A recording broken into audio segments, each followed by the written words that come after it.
I'm so used to it being down. Microphones, mute all, volume, horseshoe right, video conference.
All right, I am going to call to order the public hearing at the Planning and Economic Development Committee meeting on Tuesday, April 16th, 2019 at 7:03 PM in the Aldermanic Chamber.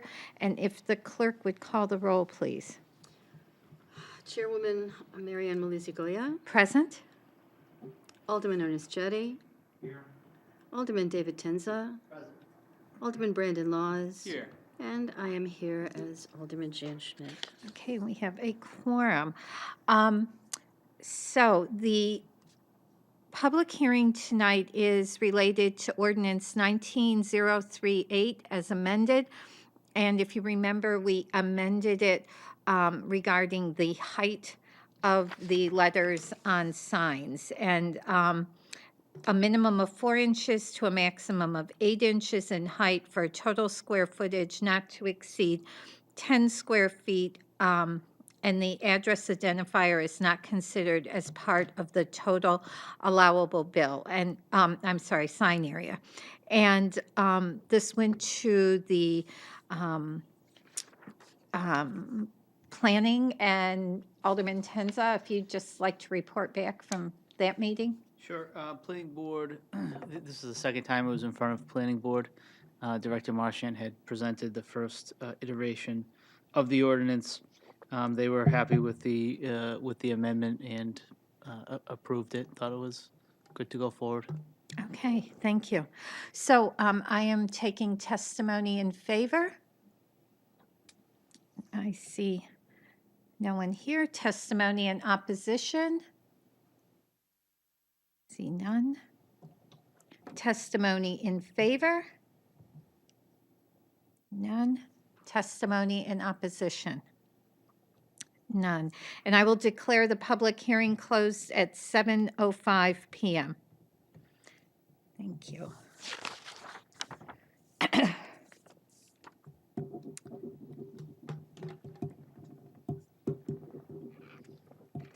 So I will now call to order a meeting of the Planning and Economic Development Committee. It is Tuesday, April 16, 2019 at 7:06 PM in the Aldermanic Chamber. And if the clerk would call the roll, please.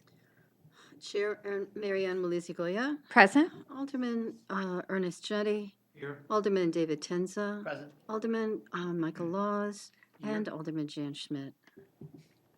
Okay, thank you. And we have a quorum. Public comment? See none. Communications from Director Cummings regarding Court Street programming updates. And if there are no objection, I move to accept the communication and place it on file.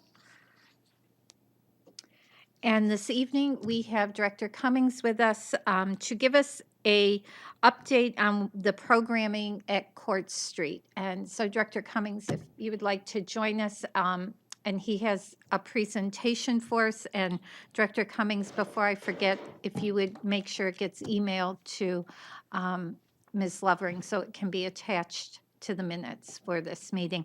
I requested that Director Cummings come and just give us an update regarding what's going on in the building, businesses. Are there any further plans?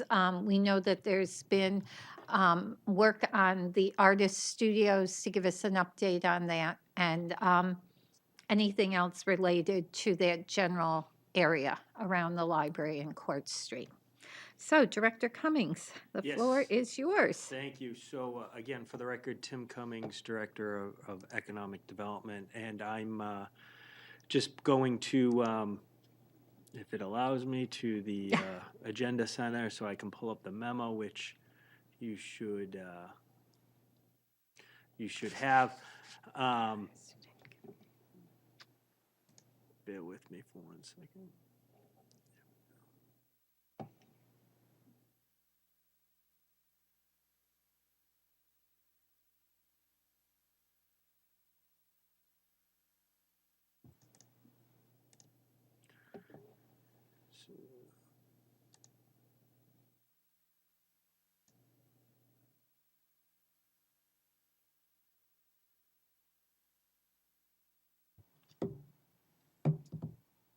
And I'm pulling this up just because there's some visual aids that Sure. may be helpful in the conversation we're about to have. So again, I'm here to speak to you this evening about 14 Court Street.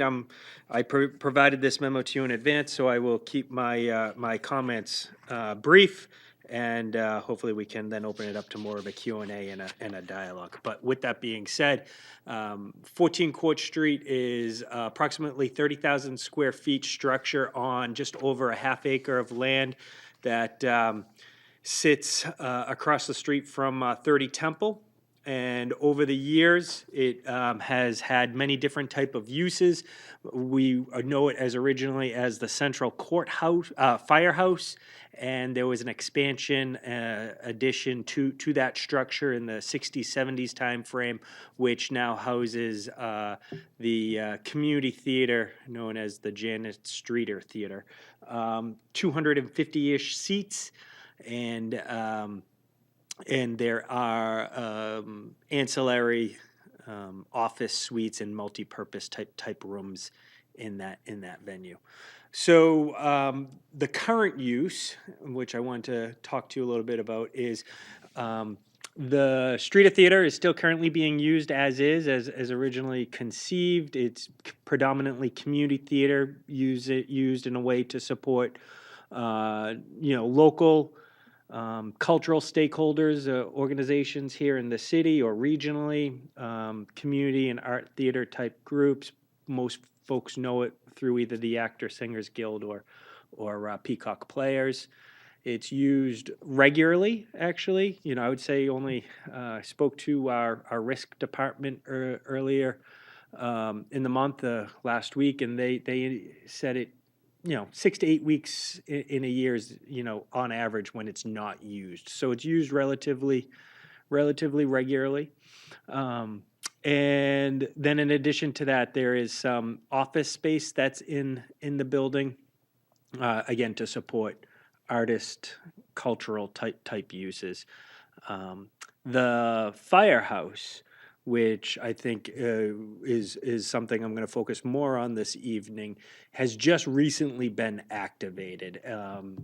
The fire apparatus bay area was an area that could not be used. It did not have an occupancy permit. It was pretty much mothballed as storage type space.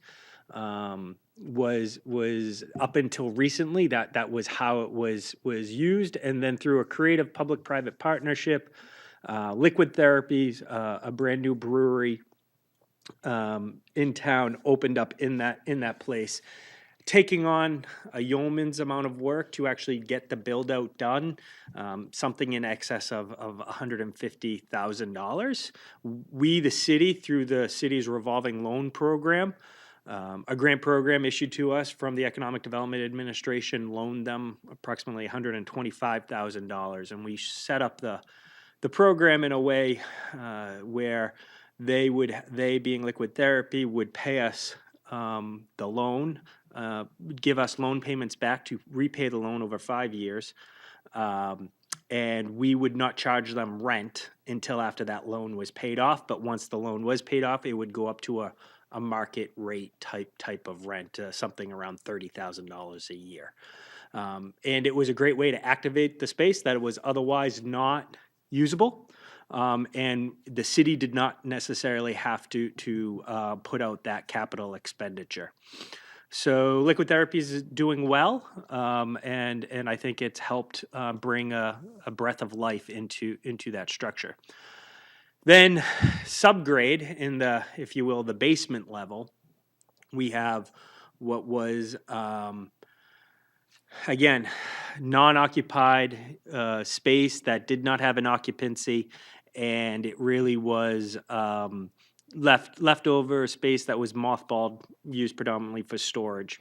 And Alderman Ken Gidge approached the administration and talked about doing something that was very similar, done something in a way that was very similar to what was done in Lowell and Mill Number 5, which was creating these micro artist studio type spaces. And so I was before you, not necessarily this body, but the Board of Aldermen and the Finance Committee last fall and midsummer to last fall, where we appropriated money to do the build out that would allow for 9 artist studios to be constructed, which just came to completion just after the first of the year.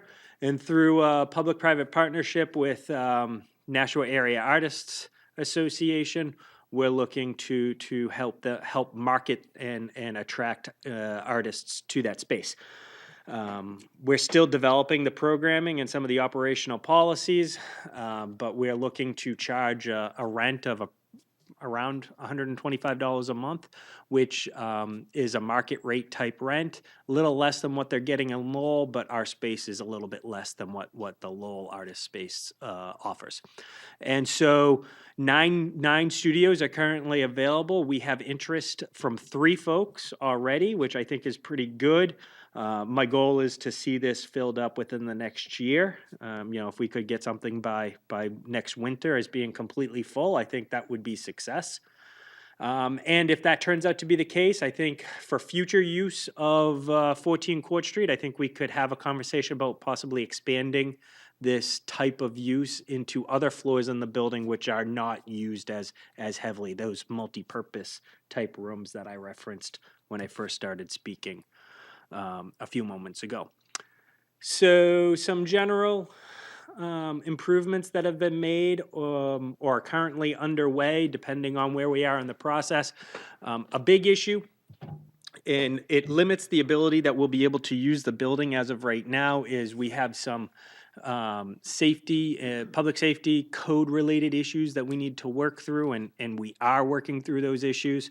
So sprinkler fire suppression system needs to be upgraded or updated or just put in place in certain areas of the building. We're currently in an RFP type process with that. Once that is completed, that would allow us more functionality to the building. We repaved the walking paths and the landscaping in the rear of the courtyard,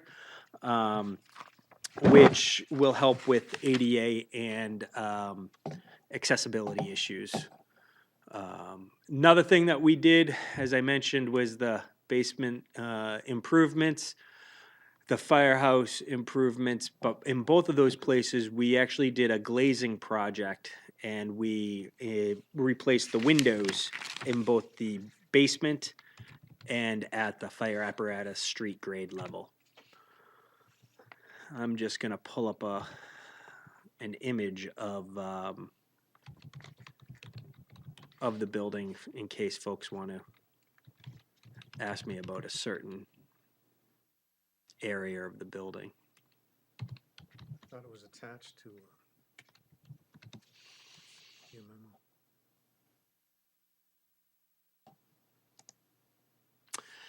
memo. It is, yes.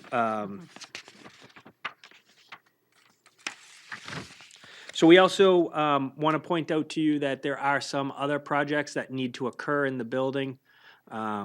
We have gutter replacement, brick reappointing, and then just general cosmetic type upgrades that are necessary. I have some attachments which you can which should be in your packet, but basically outlines. They were printed in black and white. Interesting. So here's the studio space I was referencing. Just to back this out a little bit so you can kind of see it.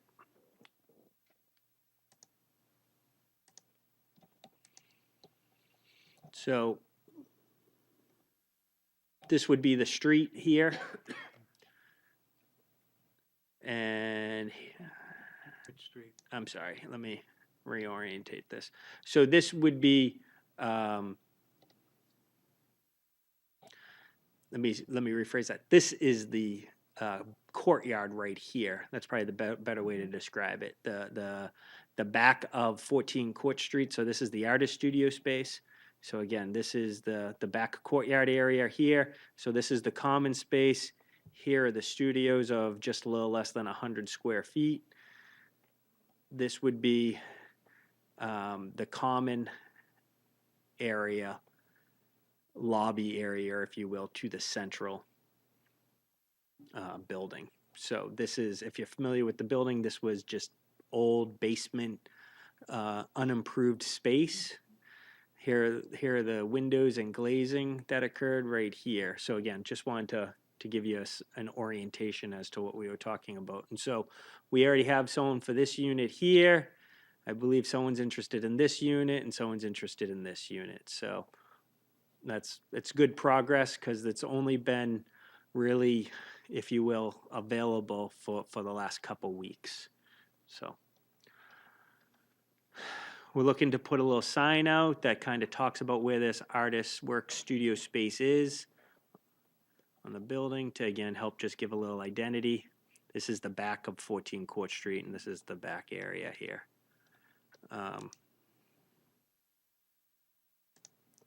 So again, this is just an image of what it looks like. It's pretty raw space. We just put up drywall. We kept the floors. We kept the ceilings. And it was pretty much just building it out. Here is a floor plan of liquid therapy. So again, this would be the street right here. This is the fire apparatus base or the glazing project that we took on. Seating right in through here. This back area would go into that central lobby common area on the street level, that street grade level. You'd back in through here would be where it would actually be back in over here is where the theater is. Again, seating area right here. This is where the bar is, if you will, where the taps are on, so you can try. Here's where they make the beer and brew their beer, and some ancillary support and storage. Bathrooms are in the rear. Again, previous to all this, this was just empty space, a little less than 3,000 square feet of just space that was otherwise not really being used, and it was a good win-win type of scenario.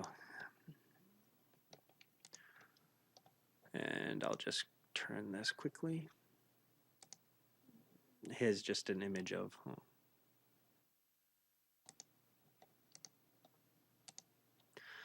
what it looks like. So I can pull up if you have any specific questions about 14 Court Street.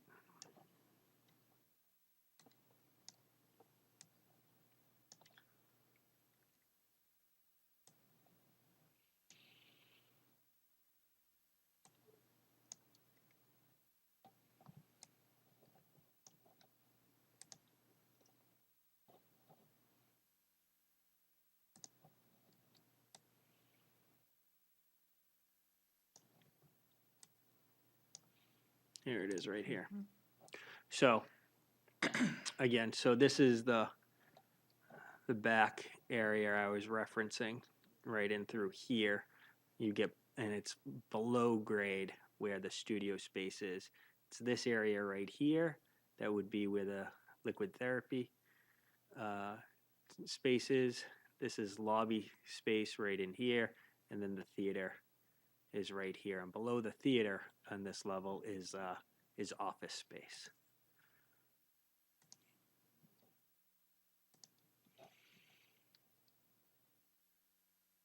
I'm happy to take any questions if. Any questions? Alderman Laws. Thank you. And thank you, Director Cummings. You and I have spoken about this before, about my excitement for programs like this. That I know they have been wildly successful in England and in Italy, where it's taken some communities back from the precipice, by doing these public-private partnerships. Two questions about it. First of all, are we making interest in the loan? Yes. Okay. Yep. I've just never asked that, so thank you. And second of all, are you able to talk about it, but are you actively working with any other small business owners or anybody else to do something similar to this anywhere else in the city? It's no, to answer your question, though, it is in the back of my mind to talk about whether that this artist studio space could be used in other buildings Mhm. if we can prove that this there's a market, right? So first, I think, I think the Pickering Artist Studios is a good indicator. I think this would be a good indicator. I think once we could demonstrate a little bit more demand, and if the right opportunity came along where there wasn't a big capital expenditure build out, then this would be an interesting use for the building that I have in the back of my mind would be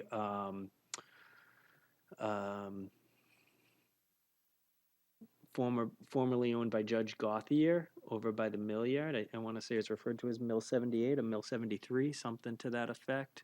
It's right here. It's this building right here. That would be an interesting use for this building because that's going to be a really tough building to convert and make usable. So again, it would take a willing private sector partner who would be interested in doing something like this. But I do think that there's real potential, which leads me to an interesting segue and something I wanted to talk to this group about is the idea, and this is more of a planning initiative, and so it's something that I would encourage you to have a conversation with the planning department and Director Marchant about, and she knows that I'm bringing this up, which is the idea of creating more of an arts district in the downtown through like a zoning overlay. It was recommended in the web report. It's not uncommon to see downtowns do something like this in the Duncan Webb report. It was mentioned to doing something from hunt to hunt, something to capture the Keefe, something to capture Court Street, something to capture the future performing arts center in the city as all major anchors as driving that creative economy. Might be something for you to think about looking at through this body, maybe seeing if it can be part of the master plan. Or look at other examples that are being done in other communities because it's been done quite regularly. So and I bring that up because if you were to do a zoning overlay, you allow for the uses by right. It may be a little bit easier for a private sector building owner to take on such a project. May I? Yes. Thank you. You answered my next question. My last question for you, we had spoken a while ago about perhaps converting that office on the top floor of Court Street into a music rehearsal space. Are you waiting on me or am I waiting on you for that? Well, that's a great question. So ideally, I would like to have a third party involved to know that there is demand. I mean, this was a constant refrain that I had with Alderman Gidge, was making sure that we actually, weren't just building it and crossing our fingers that they would come. So I think if we built out that business plan, that operational model a little bit more, then we could we could have a further conversation about it. And if I understand you correctly, it would be this area in here that you'd be looking at, because this is the, right here, if you can make this out. So this is basically a conference room that really isn't used much. Yeah, absolutely. So I think when you walked through and made that suggestion, that's the area that you were referencing. I have no idea what the costs would be to build out, a music sound studio booth. The equipment, I'm sure, would be expensive. So we would have to look at how would we try to get a return on our investment. Certainly. Yes, Alderman Jettie. During the budget, one of the meetings of the Budget Review Committee, there was talk about the fact that I think it was a fact that the utility bills for this building are on 1 meter, so the city pays all of those utility bills. Mhm. So is there is it impractical? Could you talk about whether or not it would make sense, or is it impractical, or does it defeat the purpose to require the tenants to pay their share of the utilities? Well, they do for liquid therapy, at least. So liquid therapy's lease contemplates what's called a modified gross lease structure, which legally we can't do a triple net type lease. So we looked at the averages of what the utility use is, and particularly concern over of water, because they're going to be a heavy user of water in particular, and they pay us a prorated share based on usage. Now the point is well taken, and can you break out the utilities? I would say it'd be cost prohibitive, and you probably wouldn't see a return on that, and so I wouldn't necessarily recommend that. You're just going to have to create unique type of deal structures like we did with liquid therapy for some of these other users. Okay, may I Yes, please, Alderman Jettie. So are you saying that in addition to paying the loan, the principal and interest on the loan, they are paying us something else On towards yes, those utilities? correct. Okay. And when you talk about the artist area, that is directly below where liquid therapy is? Correct. Yep. And that part of the building is, if I recall correctly, that's sprinklered. That part is correct. And so we don't have the same code issues that we do in the rest of the building? So the entire building isn't sprinklered, so you do have issues with increasing the occupancy load and use of the building in areas that don't have the sprinkler. So this area doesn't have the sprinkler, this area doesn't have the sprinkler system, or if they do, it's very limited. And so you'd need to make those improvements to be able to increase your occupancy, and to be able to use the building at a higher level, more intense level. Yes, please. But is liquid therapy and the artist area sprinklered? Liquid therapy and the artist area is sprinklered. They are, okay. And if I could also, when you talk about an arts district, what is that? Can you help me understand what that would mean? What's the advantage of that? What does that mean? What would be different about what potential developers are dealing with now? Sure. So I'm just going to quickly pull up if the computer will work for me.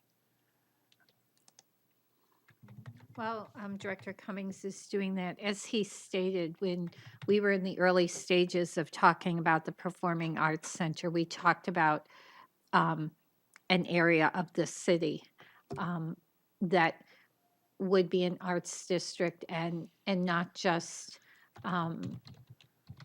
art in terms of sculptures and two-dimensional, studios and galleries, but also looking at performing arts. So including our live music scene in that arts district, including some of our studios that have already come into the city, what we're looking at there. So, and again, we talked about from the top of Main Street at the Hunt, going all the way down to the Keefe, basically. And looking at that, just making people aware of us recognizing the importance of the arts and initially just making it a kind of hanging out a welcome sign. If you've ever been in cities where they're building arts districts, you'll see little studios going in and communities building of like-minded people, as well as retail shops going in. And I know Director Cummings can do much better than that. And That was really good, actually. I just wish that the computer was working for me, but for whatever reason, I can't get it to work. I was going to pull up the city of Worcester and the city of Somerville, both. If I could just clarify my question, I Yeah. thought I thought you were talking about a zoning district, not a marketing. well, but it is. is, it's part of that is saying to developers, this is what we're looking at here. Right. So it is related to development.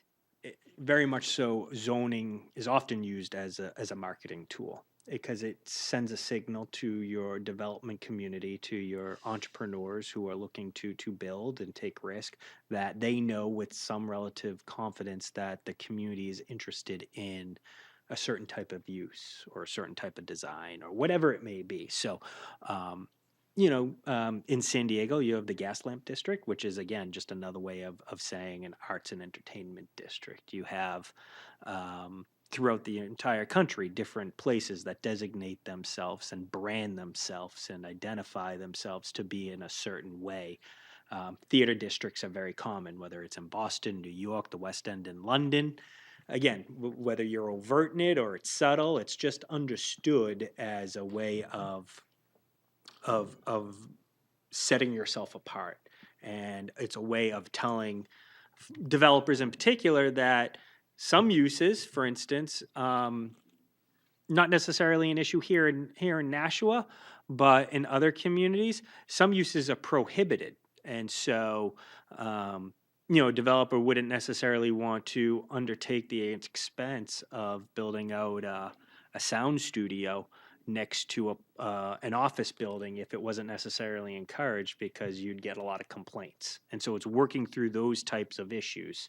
So to make sure everyone understands that use would be expected or understood, and so people are comfortable with it.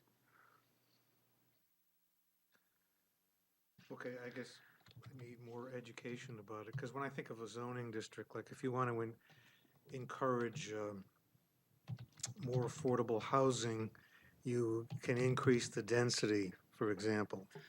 And I'm just trying to figure out how an arts district would differ from the general business district that we currently have. It seems more symbolic than practical, kind of. It can be both. So it's also a way of setting tools up. So, not that. So I don't know if I can download this.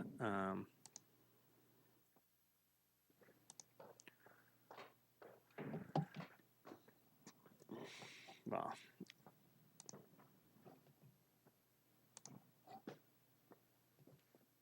You need the assistance of the IT man. I might look for another one. I need batteries, Tim, if the keyboard isn't working. Yeah, the keyboard wasn't working. I have some batteries. Oh, perfect. Thanks. Bruce, we're so happy you're here tonight. Yes, it works. So, see if I can pull it up somewhere else. Could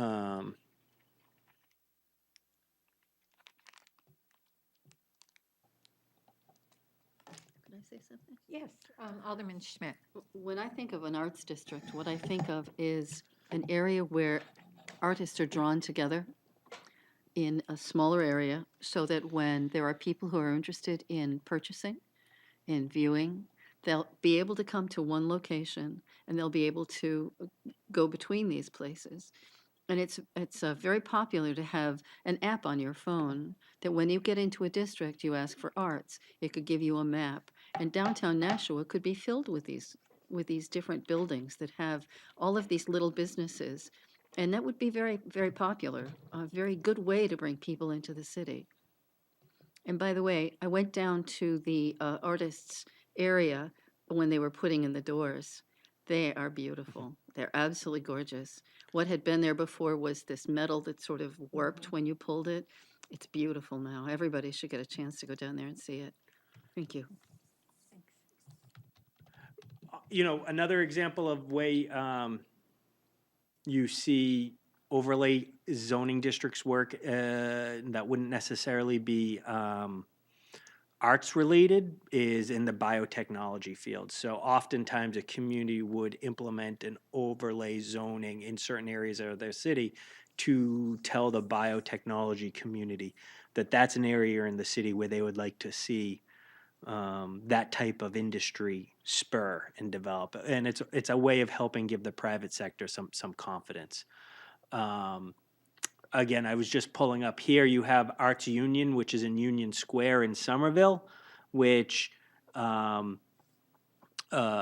again an arts district that was recently dubbed by the city as a way of helping regentrify or renew an otherwise struggling neighborhood in the community. I noticed on that there was a tab that said zoning. That, On Somerville, yeah, Yeah, I'll go back to it it. said zoning and policy. Right under the, yeah.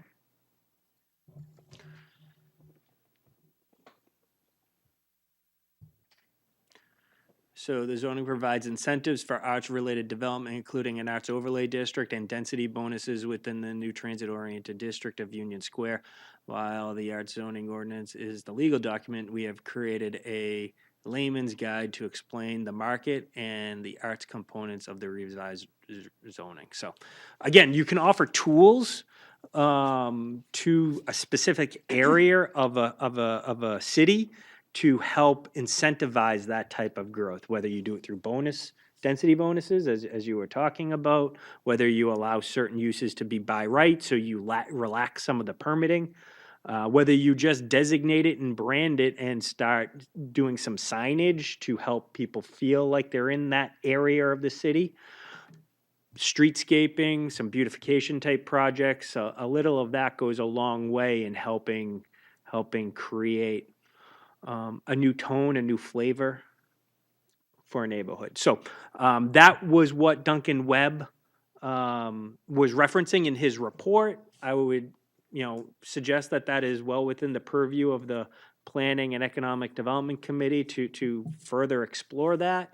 I think that's something that you'd want to work very closely with the planning department. Obviously, my office, being economic development, would play an ancillary supportive role to it, but it's something that you may want to consider, as clearly the market is starting to already move in a direction of actually creating an arts district there.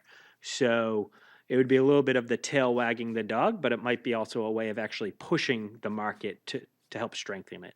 And if I may just make a comment, I think about some of the art districts that I've been in or I've heard about, and if you think about artists and studios, they're often living where they're working, and so you've got that increase in density of housing also wherever the studio is, which is a real nice component to then encourage small businesses to open up and come into the area. And 2 years ago, I was in Rochester, New York, and traveling down the street I typically don't go down. And all of a sudden, I saw these big signs that were done, mosaics of tile and mirrored glass, and they were arts district signs, and they were lamp poles, every so many poles was done a different way. Um, and what I noticed was some of the old mom and pop shops that were in that area that had closed down had now opened. And there was a coffee shop and there was a bookstore.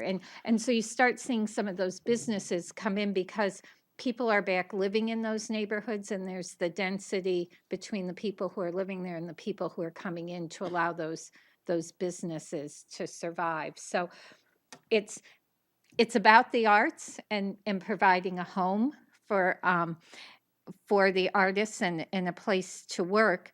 But I think we also get the added benefit of the retail as well as people reinvigorating those neighborhoods because they move in and they own it. So I think there are many ways in which certain parts of the city would benefit from that designation. Yes, Alderman Laws. I completely agree with you. I think it's a wonderful idea, and I'm looking forward to working with you in the future, both of you and everyone in this committee, to make this happen. I just wanted to remind you, Director Cummings, that on June 29th, there's going to be about 2,000 smiling people hanging out outside of this newly renovated Court Street Theater. And if there is some way that we can integrate filling any vacant spaces or getting some kind of community feedback on what they would like to do with that unused office space up at the top floor, I think that would be a great thing. And love to work with you on it in committee. Yeah. We meet every Friday. Understood. And Alderman Laws, why don't you tell people what's going on June 29th? Oh, it's the second Nashua Pride Parade. Yes, Very, very excited about it.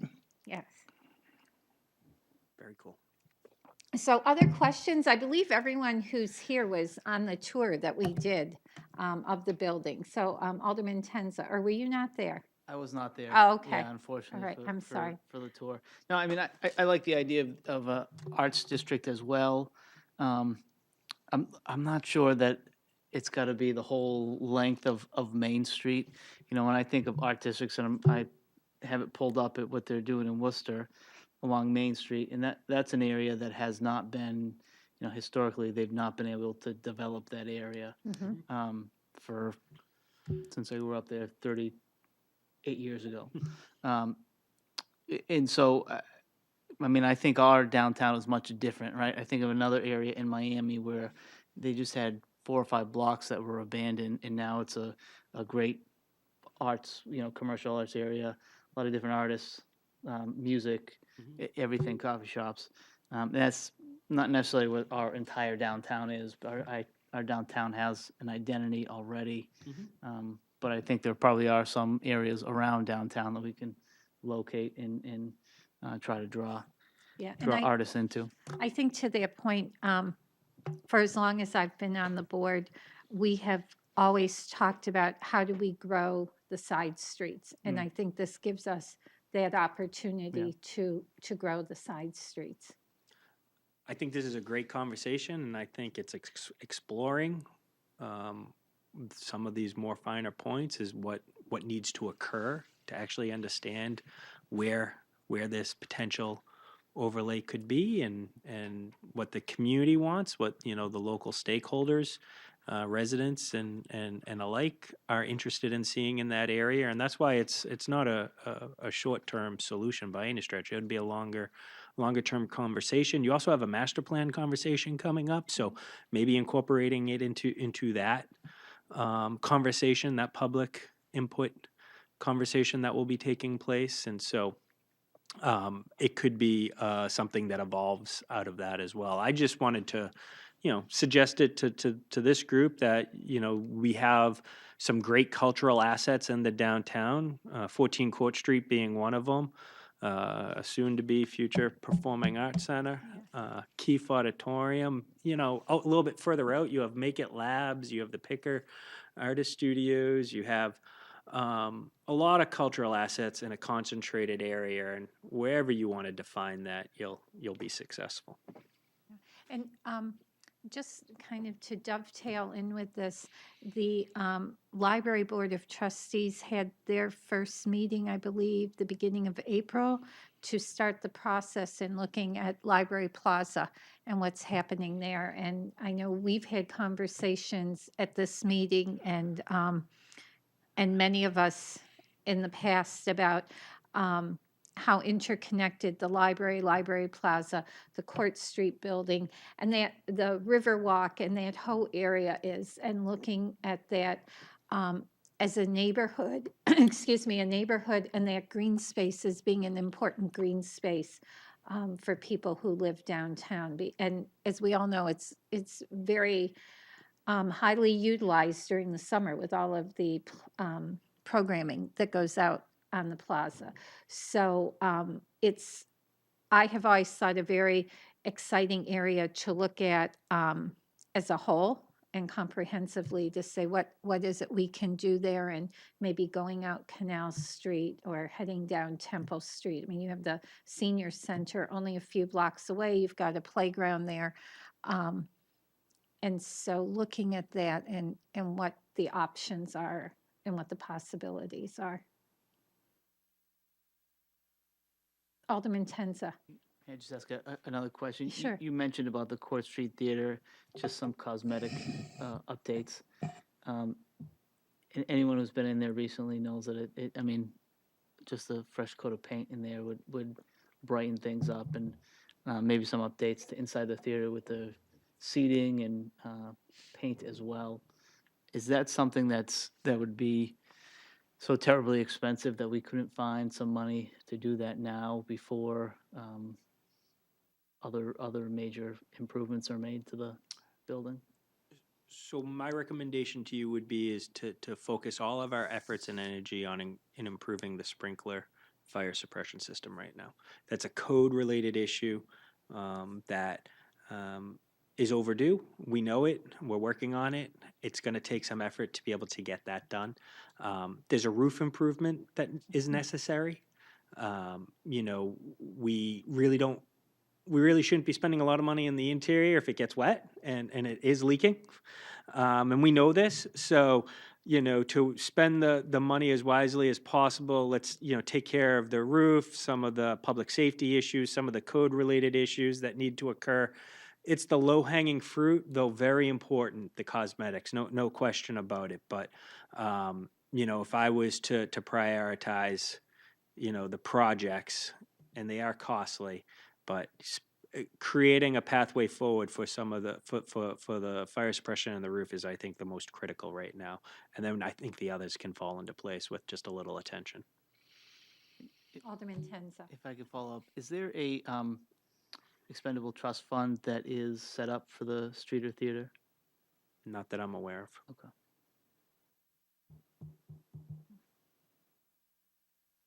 Any other questions, comments? Director Cummings, thank you. Thank you. We've been having a lot of downtown conversation. Yes, we have. So would you like to make an introduction for us? Yes, thank you. I will. Actually, sitting in the back of the room is a Please new come addition on- to our come on up. office. We have Comba Lamina. Comba Have a seat, Kumba. is You're the new welcome. downtown specialist and program coordinator who just recently joined my office in April, and is a resident of Nashua, lives on Clairview.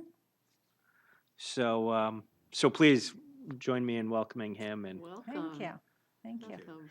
And Alderman Laws, if you haven't already met, is our representative on the Downtown Improvement Committee, so you will probably be seeing a lot of each other. At Yes. 7:45 in the morning on Fridays. Fridays. Yeah, Good time. the greatest. So thank you very much and welcome.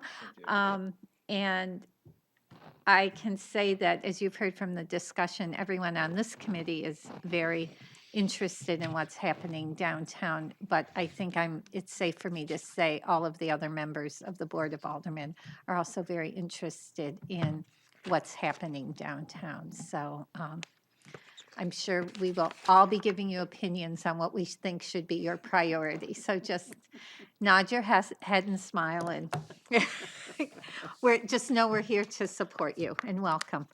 Thank you. You're welcome. You're welcome. Thank you. Thank you. Thank you. Thank you for staying to come this evening, too. So, Director Cummings, thank you very much. Thank you. So, Ms. Kleiner, and is Bruce joining you? And do we need new batteries? I switched them. Oh, you switched them? Okay. All right. Thank you. Those are- I have them, I got them. She knows this. Thank you.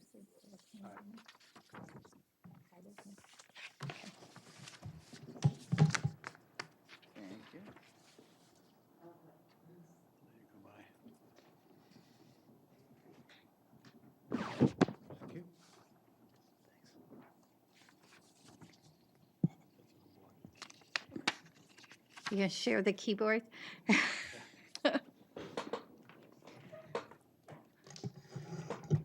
So, thank you both for being with us this evening. Some of you may be wondering, information technology, what have we got to do with it? But if you look at the NRO's, information technology actually comes under planning and economic development. So Ms. Kleiner and I had a conversation probably a good 6 or 7 months ago about IT. And I said, well, let me know when you want to come to PEDC. So here we are. And thank you. So we have Ms. Kleiner and then Bruce Cotigno from our IT department. So I don't know if all of you have met Bruce or not, but thank you also for staying this evening and joining us.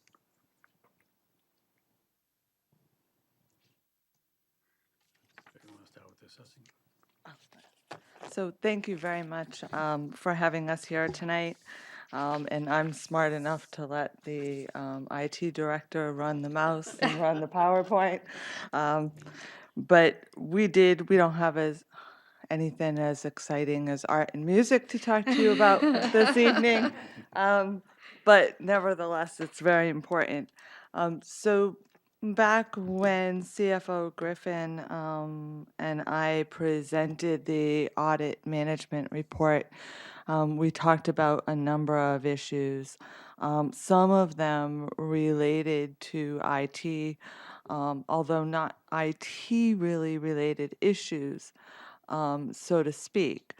So some of them have to do with us just not being as friendly and as transparent to our citizens as we could be. So I went to Director Cotignon shortly after the Mayor Dontras asked me to continue on with helping the assessing department, and reached out to him and his team, and we have already had some improvements that we'd like to share with you this evening. So one of the things that you're, unfortunately, with a reevaluation and with all the excitement that the assessing department has generated, we have had a number of requests, significant requests for information. So when you have citizens coming in and they're asking to view 50, 60 files, that is a very tedious process for our staff. They have to pull those files. They have to check those files for confidential information that should not be given out to the public, pull that, copy those files, and it was creating a bit of an issue. And although we always want to be as friendly as we can, and we certainly want to give our citizens any information that they're requesting, we do have a number of functions that we are required by law to complete in a certain amount of time. Those right now being abatements and building permit upgrades, capturing that building permit data before the file capture on April 30th. So we were running into an issue where we had these citizens requesting information coming into the department, and we also had staff trying to get their work done. So what we created was a process where now citizens can ask for information. This does not mean their property card. If they come in and they request their file, we will handle that immediately. But if they are coming in and they are asking for 5, 10, 20 files, we're going to ask them to fill out a form, and we will call them when that information is available. When we've pulled it, we've checked it, we've made copies for them. But if they come into the office and then they leave, then we call them, there's 2 trips, right? So how could we make this more friendly? So we put up a form online, and we're telling people now, if you have a large request, please go to the website, fill out the form, and our staff will call you when the files are available and let you know approximately what the charge will be, because there is a charge for copies within the city. And that is set by the NRO that's listed on the form, which is what Director Cottington is showing you now. So we're hoping that that makes it a little easier for our citizens to request large amounts of data. The other issue that we looked at right away was we had, Oh, sorry. Can we ask questions while sure, you're going through this? Is that, Oh, Would yes, that be okay? please, Alderman Jettie, please. so can you help me understand what type of information would be, that would be in somebody's file, like it would be in my file, that you want to look at, that would be confidential? What is it about property assessment that would be confidential? So if you have a file and you've asked for an abatement, or you've filled out for an elderly exemption, or something like that, there may be your social security number. We're certainly not going to share that information. All right, So it's information like that that we must pull. okay, But if they're asking for your property card, that's public information, right. and we would give them a copy. And could I ask? Yes, Alderman Jettie. So when you talk about the cost of copying, can't we just email that stuff to people? Can't we do it digitally instead of making paper copies? We could look into doing it digital. There is the NRO that automatically says that there's copies, and in the past, that has always been the process. I'm happy to explore it and certainly check with Mayor Donchis and see how he'd like it handled. Um, It's a process. Many of these property cards are of a certain thickness, so they're not normal paper. When you're asking for large amounts of data like what we've seen, I mean, 50, 60 property cards in one request, it's an awful lot of information for us to go through. Would that information even fit in one PDF file back? That may be an issue. There may be multiple files that would have to be created, but we can certainly explore it if you'd like. Well, Yes, Alderman Jettie. it's not, it's less what I would like. I'm just trying to think of an easier and cheaper way of providing the information rather than making paper copies. Um, if the information is already digital, it would seem easier. If it's not digital, then scanning it would seem Mhm. quicker than making paper copies. But I, I just asked the question because it occurred to me, that's all. But I think it would be worth, unless you have a reason why we can't do this, exploring it, I think would be a good idea. Ms. Kleiner, Yes. just to follow up on that, how much of this information is already available digitally, or is most of it hard paper copy? Well, so, and I'm going to get to that a little bit. Certainly, when you go onto WebPro, and we know this is our online, um, it's not as friendly, and it does not have all the information that your online property card would have. And we know that that is the case. We know that even if we upgrade the software, the Web Pro is not going to change. Certainly, Director Cardinone and his people are looking at what options they have internally to help us with that situation. But ideally, if you're asking for things that are in the file, yes, they're not most likely available online. So that data, and we do realize we certainly want to make our Energy and Environment Committee happy and cut our copying. I think this year we've seen probably more in assessing than we've ever seen before. And if we can scan things, I don't know, but my first stop would be legal, to check out and see if there's any reasons why we can't. But certainly we'd like to find the most economical and easiest way to get data to our citizens. Alderman Jettie, a follow-up, and then Alderman Tenza. Just quickly, the other advantage of digital is, once you've got it in a digital format, you just send it to whoever's requesting it. They don't have to come back in. You don't have those people in your office. It takes, Yeah. I'm exaggerating, but a few seconds to do it, rather than, having people come in and handing them, and then they ask questions and. Now, Alderman Jettie, you're making it sound like it's not friendly to come in. No, it's not, I've heard that the staff is very friendly. I know, so people want to go see But them. I've also heard that they're very busy and Yes. They are. that this is causing them extra time, and so I'm just trying to help, that's all. Yeah. Alderman Tenza. Well, first I'd like to volunteer Alderman Jettie to come in and scan all the property cards Very good. into the system so they can easily be sent out. The large request that you're getting, is it from a few individuals, or are you seeing that from a lot, many people? A few individuals. Okay.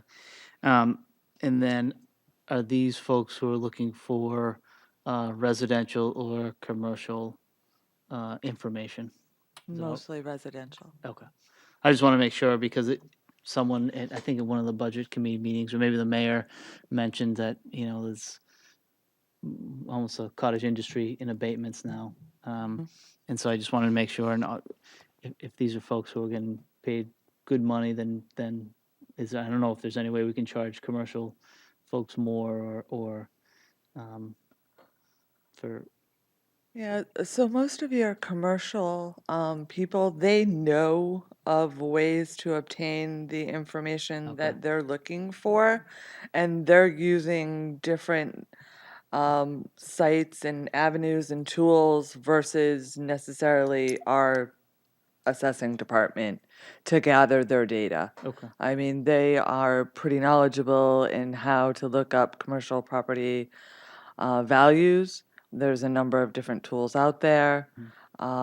So it's not them that would most likely be coming to the assessing department to have other commercial values Okay. copied. and are there other tools like that for residential that we could be directing people to? Rather Well, than, so what we're really hoping is that we'll be able to have it online on our site. okay, So by upgrading some of our systems, we're hoping that will make it easier for them to do it right from their own living room or office, home office, which may make the form obsolete. I'd be happy to see that if that happens. But one of the things that we heard was that our systems aren't that friendly to use. And I have to agree. I went in to try to use the property sales lookup tool. And I'll let Director Cardinone show you where it is. As The, far as the sales. yeah, the property sales. Well, the first thing you have to do is get the document and instructions on what to do to find property sales. It's a 6-page document. So scrolling through and reading it all and memorizing it. Very difficult. But if you notice, it's set up in various sections with search by each of these topics up here, advanced search by multiple fields, by use code, and so on. So one of the things was I asked our web developer if he could make it a little bit easier. And so when you click on this, all you get is that there. You got to go back to where the instructions are, whether you printed them out, if you can find them. Well, they're there somewhere. And that's the hard part. So on the search page, what we want to do, let's see if I can do this from here, or else I can just go to another link.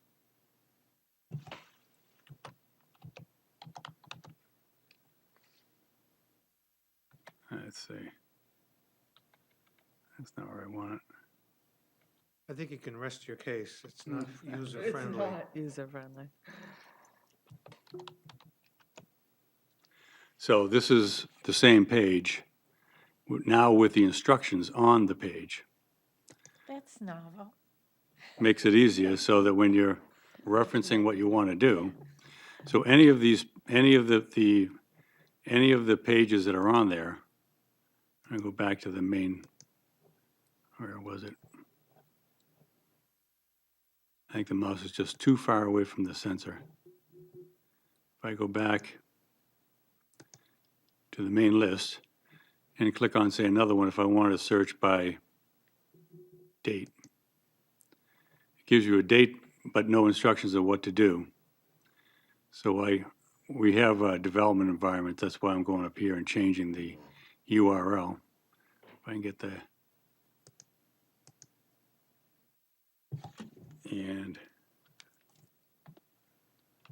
hopefully type in the right spot. No. I think that's right.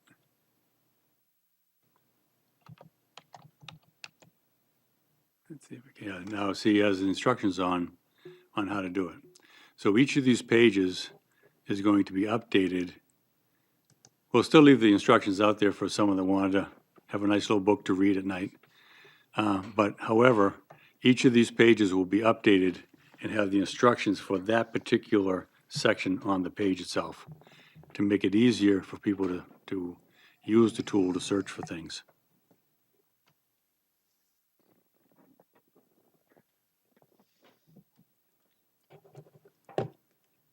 So that's our second upgrade. The third is something that we've had a lot of requests for. So this afternoon, Director Contignone, CFO Griffin, Pam and Andruskevich from GIS, and I met with Jason Brennan from CDM Smith, who is doing an audit of the GIS system for us. And we started to have a very preliminary conversation. He had a draft of his report and wanted to at least give us some initial conversation. And in that conversation, what we realized was we can provide an online viewing of their property card. So if you're looking at our GIS system now, and if you go to the assessment or the link tab, sorry, it's I think it's the link tab there. Their assessing card there, if you click Very on top. that, will just take you to Web Pro, which is this, and it doesn't give you much information. If you've seen an actual property card, it gives you a lot more information. It's a front and back, and it has some very specific codes. And I think, some of the complaints that we've heard from the public is we're not seeing what you're seeing. So in talking with Mr. Brennan, working with the director, We believe that we can take the property cards from Assess Pro, download those into a PDF document, and link those to the GIS website.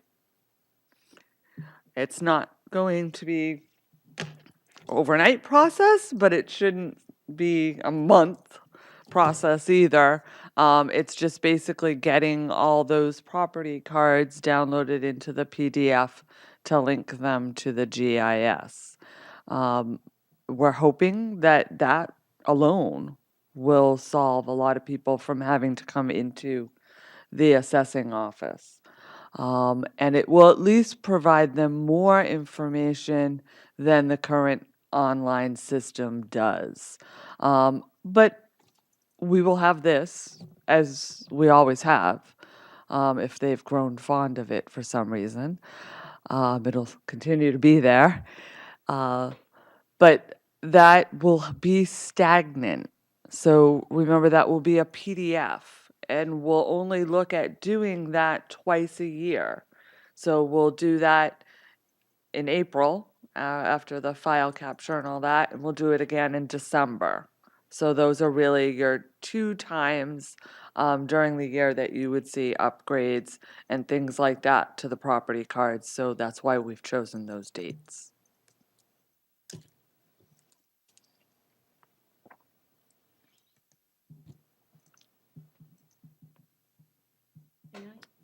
Yes, I'm sorry. Is there a reason that it's only updated twice a year?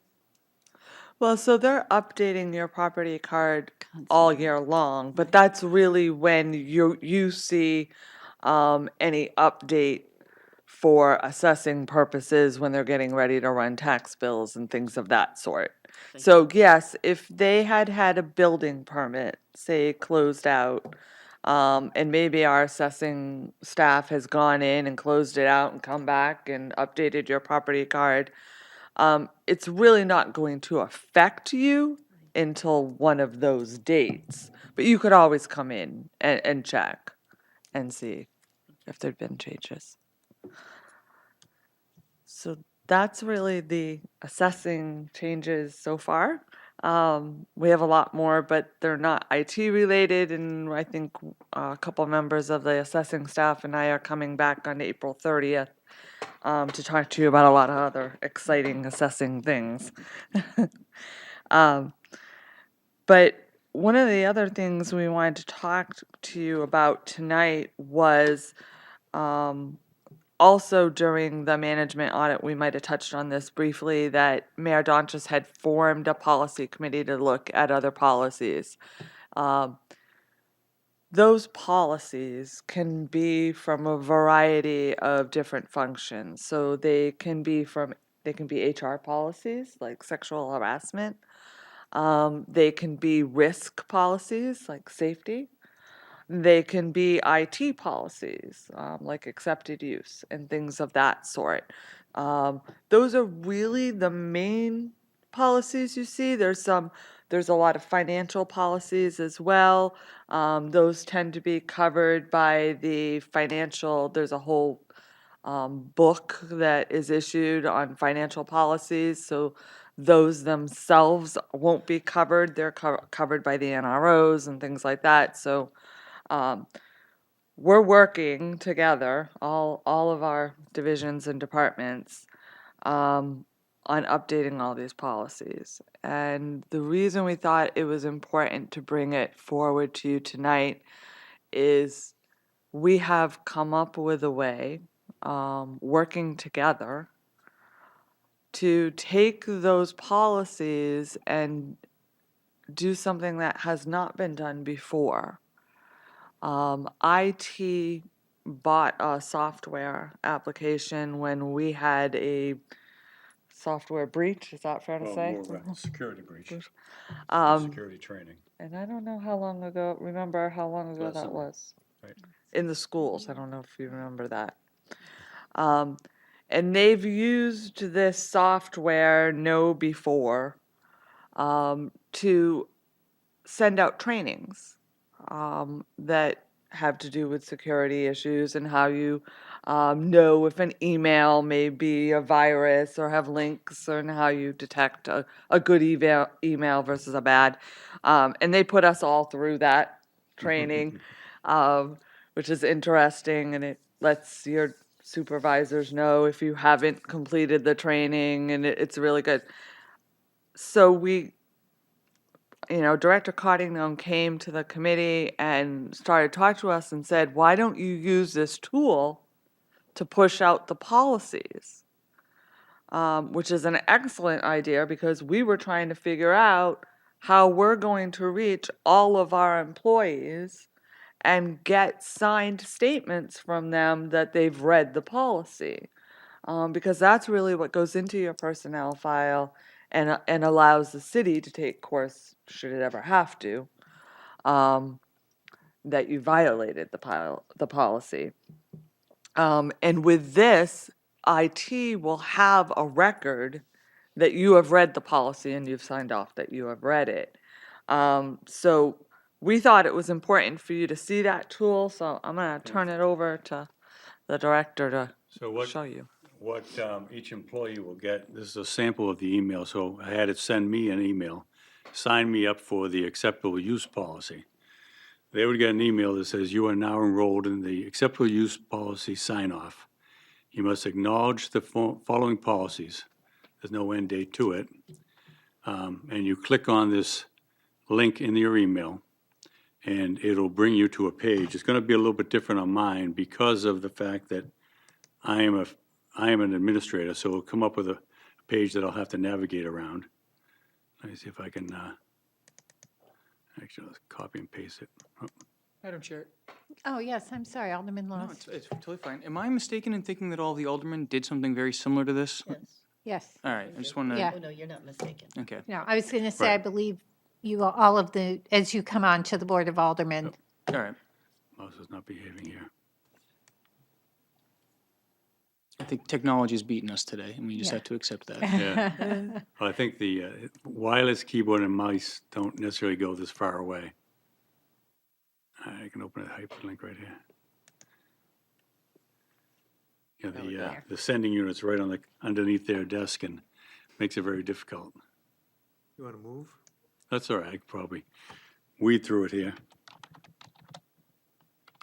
And just for the record, what is your password, sir? Yeah. And never save it. never. So on here, it's going to be a little different than what other people see. So I'll go into what they would see, and I just have to go to my training. So what I get here is, there's another test I had down below, which is completed. I would get this form that says, start. You click on that, and just make it a little bit bigger there. It comes up with this particular policy. And you can arrow through, see if I can get the mouse down there. You can arrow through the policy. Now, let's just say, I don't really want to read this policy. Let's arrow through all the way to the end. Say, yeah, blah, blah, blah. I don't care. I'm just going to say, I accept and move on with my life. If I can get the mouse to want to accept the policy. Maybe it needed batteries. Isn't that the I- normal way we always do this? Yes. And if I click on it, it says, you have spent 0 minutes of the 3 minutes required to read this policy. So you may as well read the policy. We put a timer on the policies, so that you can't just go right through it. You have to go through and read the policy, spend the, 5 or 10 minutes, whatever we set it up for. So if you're gonna sit there for 5, 10 minutes, you might as well read it. And when you're all done, if we wait through the 3 minutes, you'll then get an email saying, congratulations, you signed off on it. Your manager will probably get an email as well, if we set it up that way. And then we also can generate a report, if I come down to here, that I can generate and send to HR so people have records. And this particular one shows all the people that completed that particular policy. Right now, no one's completed it. When I ran the report, it's Kim Planner, Larry Budrow, and myself. have to take the test, so. Is there a test? Well, it's not a test, it's reading the policy.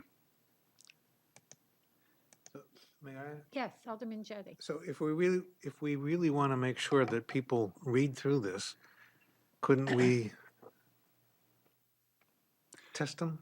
I mean, couldn't you have a little, In some, we may want to look at, like, the ethics type things, we may want to look together, putting together a test that they would have to then go through and pass the test. That'll be a follow-on.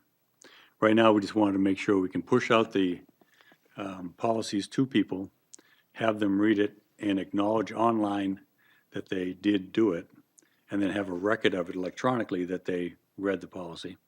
So that if they do violate the policy, we have a record that says, yeah, you read the policy. So you agree to it at the end.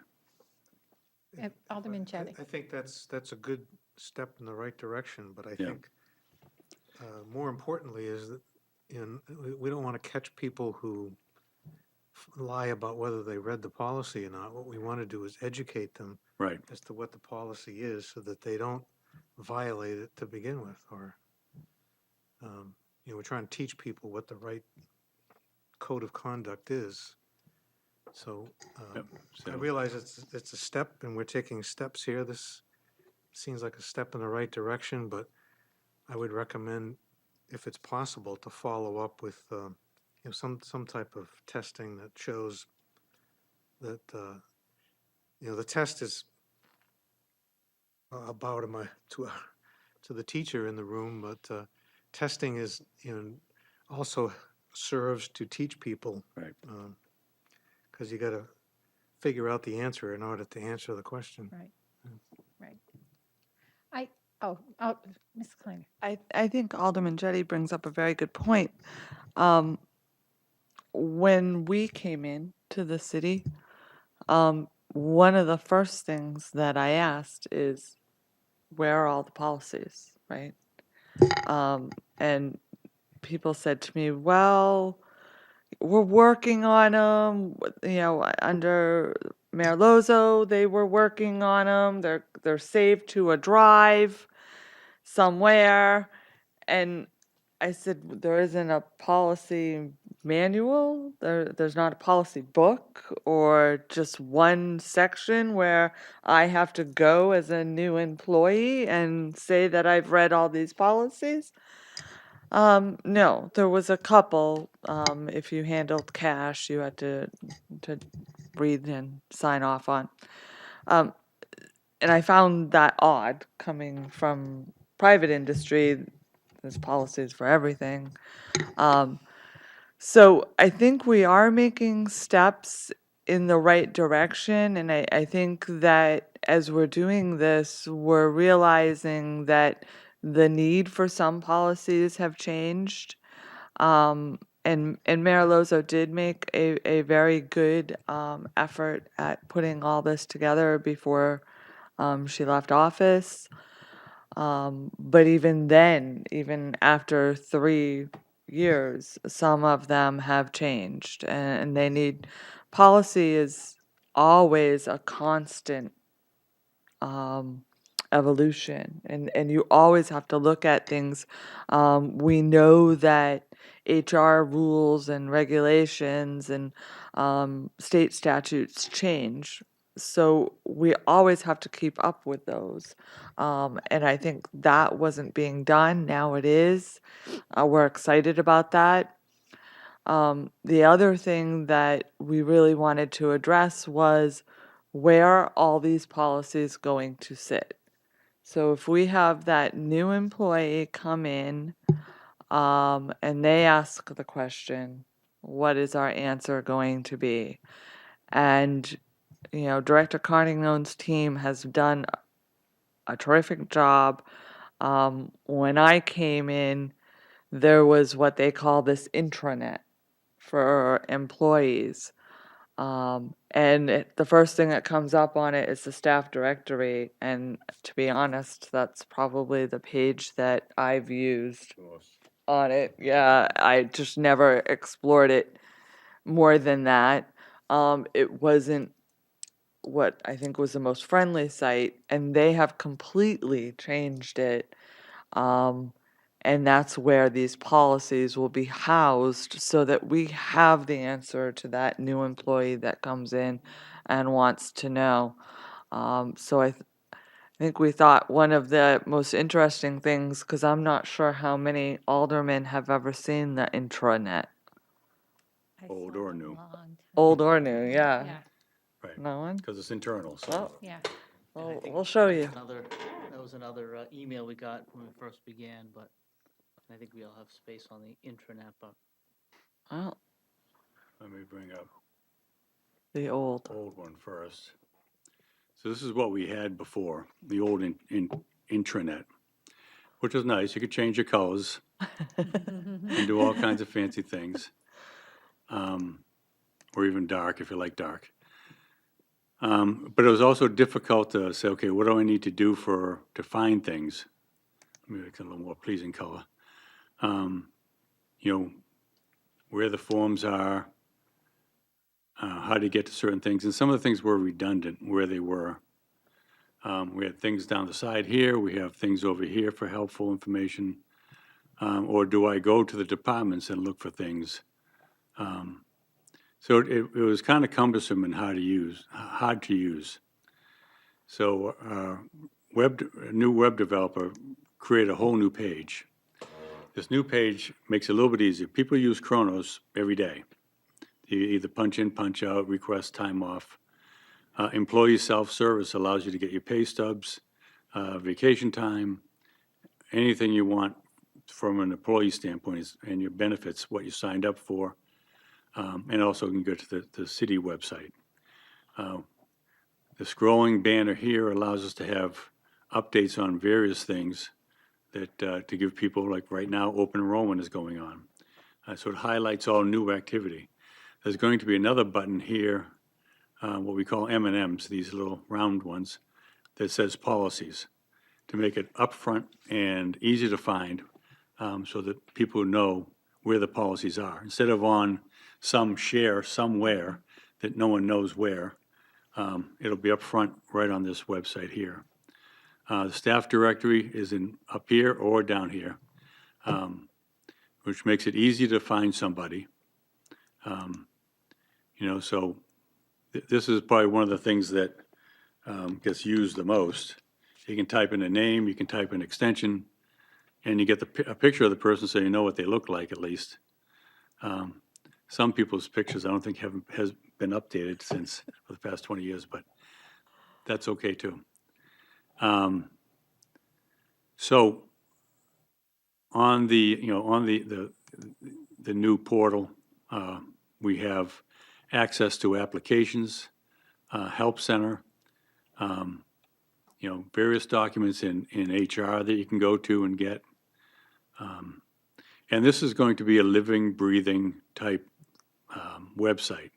We're constantly going to be looking at this, changing things, getting feedback from people, what works, what doesn't work, to make it easier for our employees within the city to get information and from a management perspective, to be able to onboard a new hire, what do I need to do for training, and things of that nature.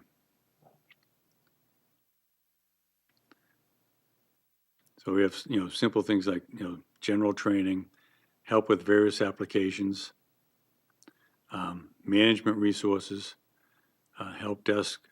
There's a lot of self-help things we want to put on here as well, so that people can solve problems themselves.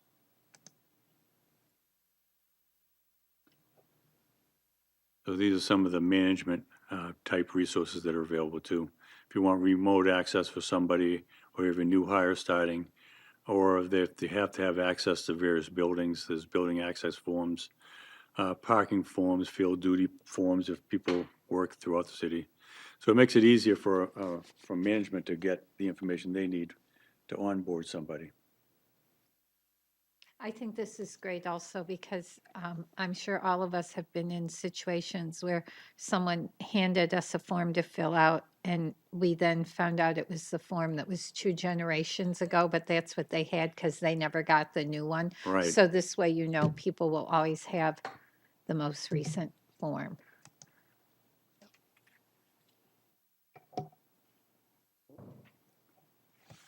It's something we just recently rolled out, so it's, we wanted to get it out for the purpose of open enrollment so that, people have all the benefit information they need to make an educated decision on what health plans they need to decide upon. Well, and Ms. Kleiner and I have had conversations about just communication within the city. And whenever we can make information easily accessible by everyone, regardless of how computer literate they are, Right, then we know we have a higher percentage of people reading the same information rather than saying, oh, I keep trying to get that and I can't. And someone says, oh, I'll just tell you what it says. And they Right. leave out a key piece of information. So I think anything we can do to promote accurate information being shared across the city, be it between employees or between city employees and the residents of the city. It just makes it a lot easier to have conversations because we're coming from a shared knowledge base. right. So having a one look and one view this way makes it easier to put all the information in one spot. People don't have to go to file shares or rely on someone else having the information on their desk. Right. Makes it easier. Alderman Jettie, you look, oh, I thought you were getting ready to ask something. No. Anyone, questions, comments?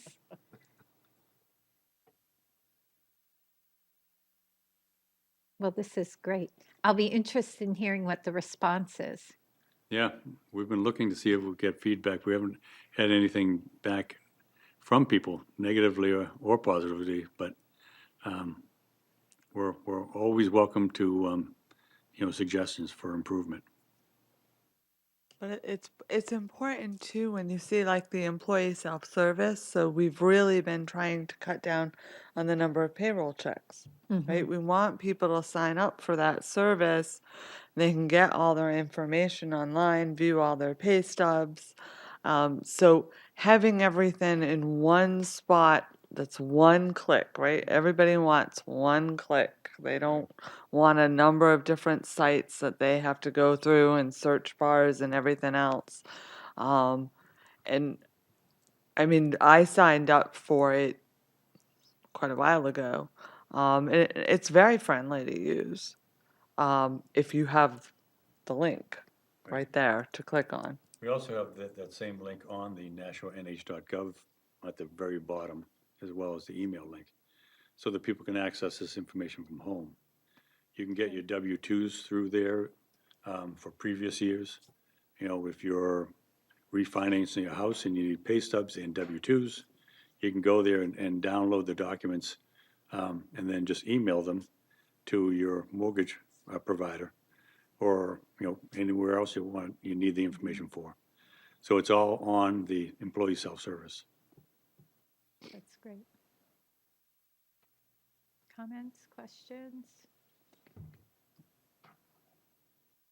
Thank you. I think we had one thing we wanted to cover at the end where there's been multiple conversations about the admin system, which is an old system that used to run the entire city. Right.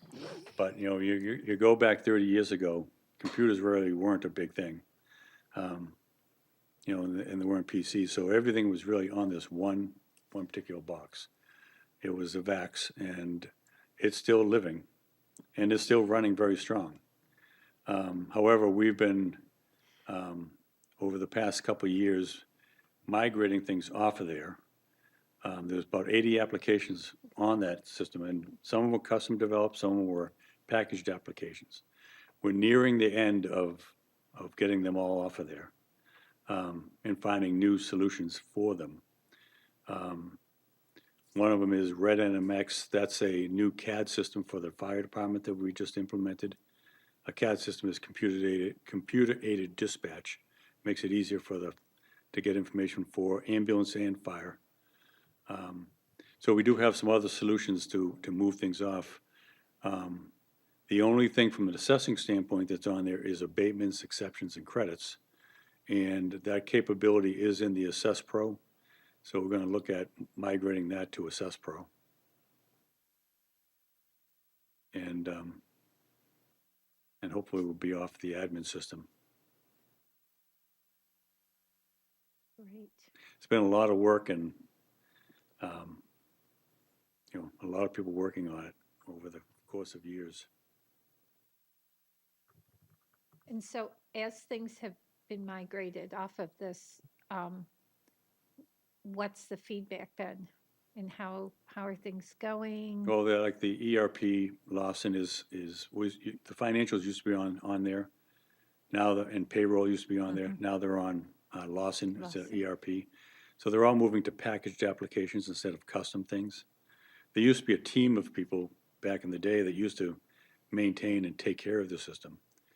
So you don't really need that team of people for this one thing, but having packaged applications is a little bit easier to maintain. But there's not one system that does everything for everybody. So there always has to be some different systems that integrate with each other. We use a system called Munis for the property tax and utility billing. Right. Alderman Jettie. What is ERP? Enterprise, they call it enterprise resource planning. It really is an enterprise system that for financials and payroll and contract management and procurement and all those kind of things. Other questions, comments? Alderman Jettie. So I would like to compliment the two of you. I think this is, we're heading in the right direction. I appreciate, I think you're off to a good start. And I appreciate the the desire to be responsive to the taxpayers. And, I think it's very important that people feel like in the assessing area that they feel that they are being treated fairly. And, it's easy for people to get the impression that they're not being treated fairly if their taxes go up, or their assessment goes up. But I think that, if they can obtain information, and this is, except for the confidential, like social security numbers, the rest of it is supposed to be public information. Everybody ought to be able to access this information. It shouldn't just be, professionals that are in the business. Everybody ought to be able to do this. And if you feel that you're being taxed unfairly, if your assessment you think is higher than your neighbors or other people, the only way that you can, prosecute an abatement is to do comparables and look at other people's information. And if you see what other people are being assessed at, maybe you reach the conclusion that, well, everybody's getting treated the same way, and I don't really have a complaint. Or maybe you find out that other people with similar houses aren't being treated the same, and you've got a legitimate complaint. But everybody's got a right to seek an abatement, and they ought to have the tools to do that. And so I applaud you for heading in the right direction on this. Thank you. Yeah, thank you. Yes. Ms. So, I didn't realize, this has been a total pleasure working with this group. They do a lot of education, and I don't think this is something that rose to the mayor's office or that we were aware of. But we have some of our administrative staff that goes out to talk to at the senior center, and they go to some mobile home parks, and they talk about the elderly exemption, um, and this came up, and I said, well, the Mayor Donchis is holding a senior summit this Saturday, and would you be available? Absolutely. We'll come and we'll sit and, talk to people and give them forms and pass out. So I think we're really very lucky to have people that are willing to devote as much time and effort into education.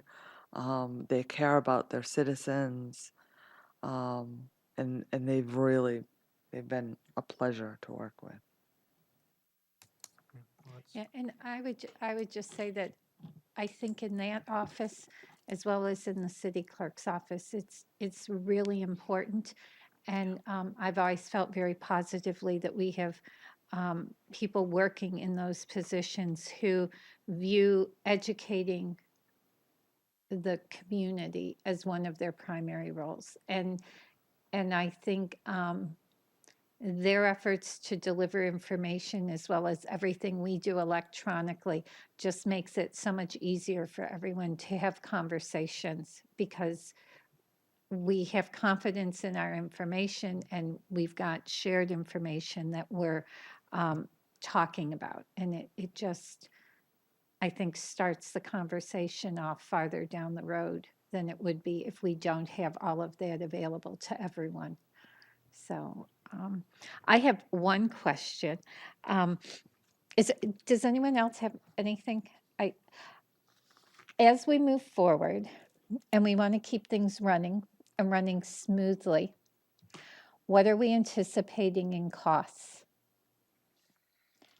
And what are we looking? I mean, I think, we know we have some systems in the city that probably don't communicate well with each other and we're working on it, or, even hardware that needs to be changed or whatever. What are we looking at?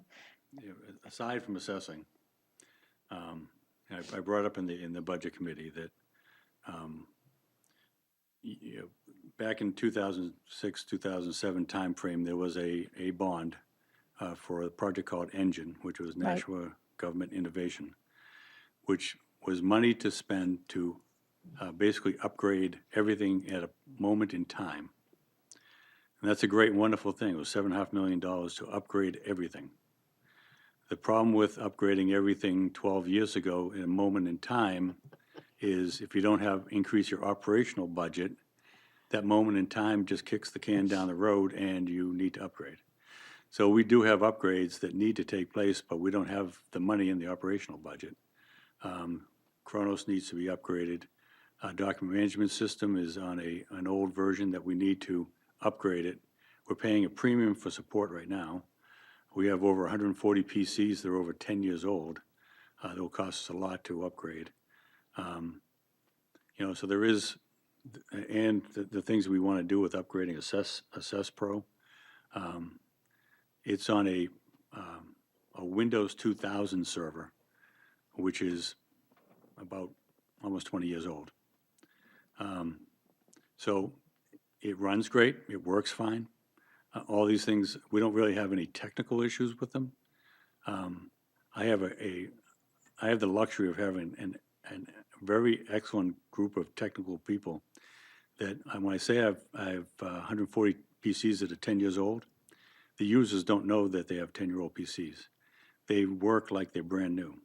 They've put in solid state drives in them, increased the memory, a whole bunch of other things to make them seem like they're very fast, or actually not seem fast, but be fast. So they've been very creative in how they do things and make things work. So we have very minimal technical issues that way, but we do have to at some point address the elephant in the room that these things do need to be upgraded. So it is one of those things that, all these things, and even with assessing, we do need to do an upgrade. We do need to look at how we do things electronically and digitally. So, and all these things take money. Alderman I have a Laws. computer in my office, which is on a Windows 95 That's or right. operating system? If that helps you, I'm happy to give it to you. Alderman Laws? Well, and I don't know if this is even possible, but like we regularly vote on in the finance committee on, new trucks and cars for different uh, areas of the local government. And I mean, I think that an updated, at least efficient computer system / network is just as necessary to the IT department as a police cruiser is to the Right. police department.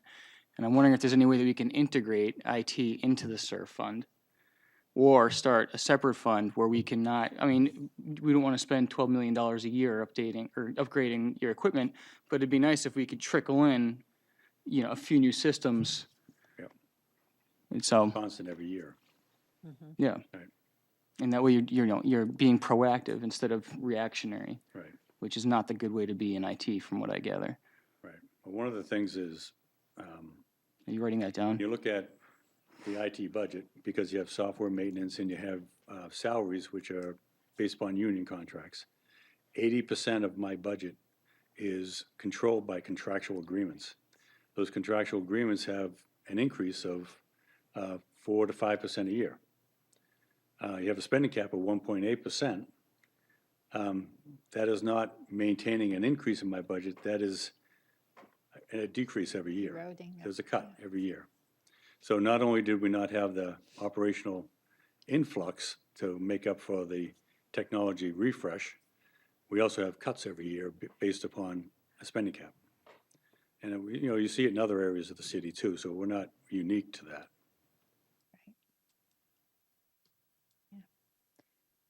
Any other comments, questions? Thank you. We appreciate you Thanks. staying with us this evening, and Everybody is we'll back. continue the discussion. You're gonna have to raise the screen because we don't know how to do it. We always leave it down when we leave.